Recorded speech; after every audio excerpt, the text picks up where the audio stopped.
El mes de abril no reúne simples historias de santos, reúne soldados convertidos en leyenda, escritores que dieron forma a la fe, mujeres que influyeron en grandes jerarcas de la Iglesia, pensadores que salvaron el conocimiento y misioneros que murieron en tierras lejanas. Hoy hablaremos de 5 figuras muy distintas que de formas inesperadas dejaron huella en la historia cristiana. Algunas de estas historias parecen imposibles, pero por eso mismo siguen siendo recordadas. Jorge de Capadocia. Jorge fue un soldado romano del siglo III, probablemente de origen capadocio, que ocupaba un lugar importante dentro del ejército imperial.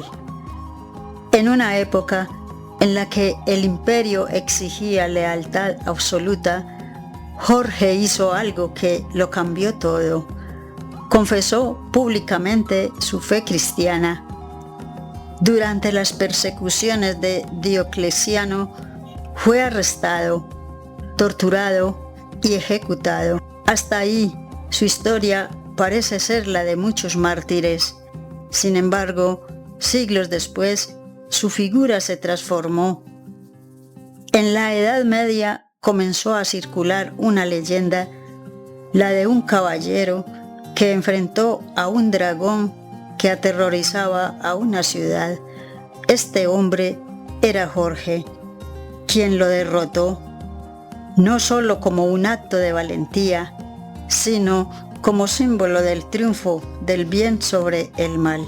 Por eso se convirtió en patrono de soldados, caballeros y países enteros como Inglaterra. Un mártir histórico que terminó convertido en mito universal. Pero no todas las figuras dejaron su huella con una espada. Algunos lo hicieron con palabras que atravesaron siglos. Marcos el Evangelista. Marcos no fue uno de los 12 apóstoles, pero estuvo muy cerca de ellos. La tradición lo presenta como discípulo de Pedro, alguien que recogió sus enseñanzas y las convirtió en relato. Su evangelio es considerado por muchos estudiosos como el más antiguo, un texto directo, sin adornos, centrado en las acciones de Cristo. Pero su historia no termina en la escritura de uno de los textos más importantes de la historia. Se dice que Marcos viajó a Alejandría, Egipto, donde fundó una de las comunidades cristianas más importantes del mundo antiguo. Allí fue perseguido por los paganos y murió mártir. Su símbolo es el león, asociado a la fuerza y a la voz que se anuncia en el desierto. Siglos después, su figura quedó ligada para siempre a Venecia, a donde fueron trasladados sus restos, convirtiéndose el león alado en el emblema de la ciudad. Pero mientras algunos escribían y predicaban, otros influían directamente en el poder. Catalina de Siena. ¿Qué tan fuerte debe ser una voz para convencer a un papa de cambiar el rumbo a la historia? Catalina nació en Siena en 1347, en medio de una Europa marcada por crisis, guerras y tensiones dentro de la Iglesia. No tuvo formación académica formal. No pertenecía a la jerarquía eclesiástica y aún así su influencia fue enorme.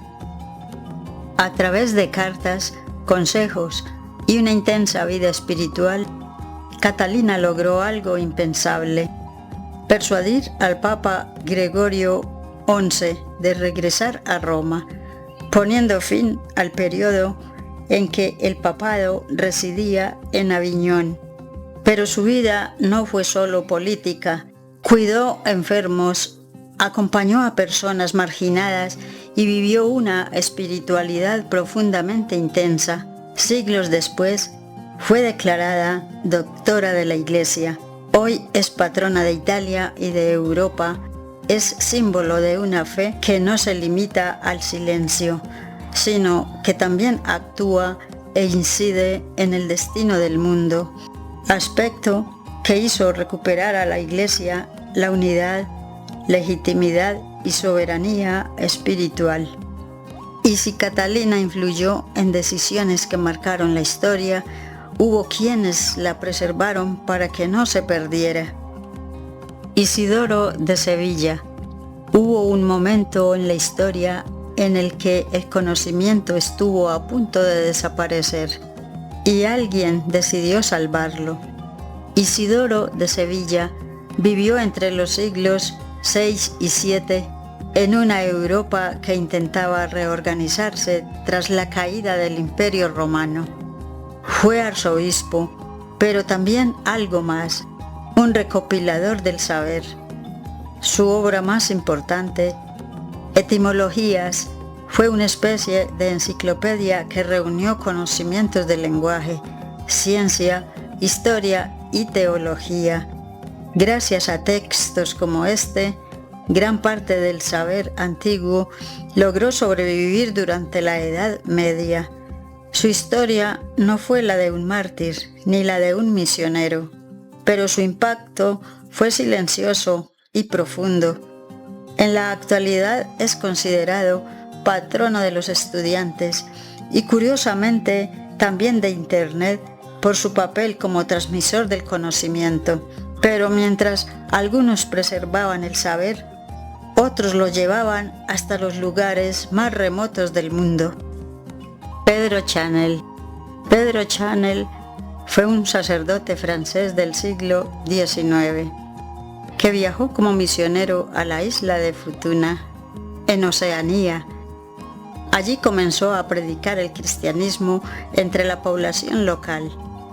Poco a poco, su mensaje empezó a generar conversiones, pero eso también despertó malestar, pues el jefe de la isla temía perder el poder si su pueblo cambiaba de creencias y finalmente tomó una decisión: ordenar su ejecución.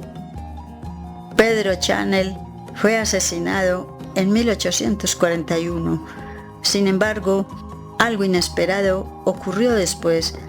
Con el tiempo, gran parte de la isla adoptó la fe cristiana que él había predicado. Hoy es considerado el primer mártir de Oceanía y patrono de esa región.